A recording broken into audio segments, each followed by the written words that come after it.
Usapang bigas pa rin, posible raw na ngayong linggo ideklara ang food security emergency para mapababa ang presyo ng bigas. Pero ang ilang mambabatas naiinip na. Nasa frontline ng balitang yan si Marian Enriquez. Ilang linggo na mula nang mag-umpisa ang pagdinig ng House Quintacom kaugnay ng investigasyon nila sa mataas na presyo ng bigas at iba pang agricultural products. Pero wala pa ring idinideklarang food security emergency na layong mapababa ang presyo ng bigas. Ikinadismaya yan ng ilang mambabatas. Guys naman, nakailang hearing na tayo. Nakalimang kinta. Hearing na tayo.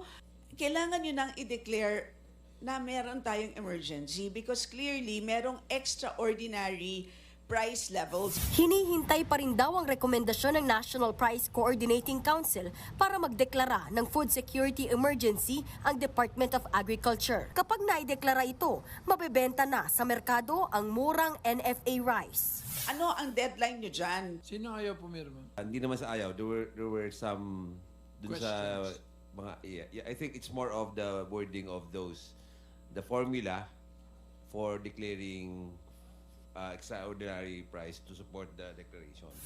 Ang Department of Trade and Industry na ang nagsabi na sang-ayon ng NPCC na may labis na pagtaas sa presyo ng bigas, pero nire-review pa raw ito. Dahil dyan napagkasundoan na matapos ang 2 araw, ilalabas na ang kanilang rekomendasyon para sa pagdedeklara ng food security emergency. Sir, in 2 days, lalabas na yan? O in 48 hours, may lalabas na? Kaya na, Mr. Chair. Kapag nangyari yan, maaari nang magbenta ng nasa 300,000 sako ng aging stocks ang NFA sa halagang 29 pesos kada kilo.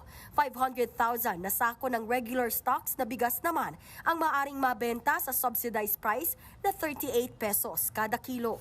Kapag idineklara na ang food security emergency, sa NCR daw muna unang ibebenta ang mas murang NFA rice. Nagbabalita mula sa Frontline, Marian Enriquez, News 5. Mga kapatid, Julius Babaw po. Iba na ang may alam at may pakialam sa panahon ngayon.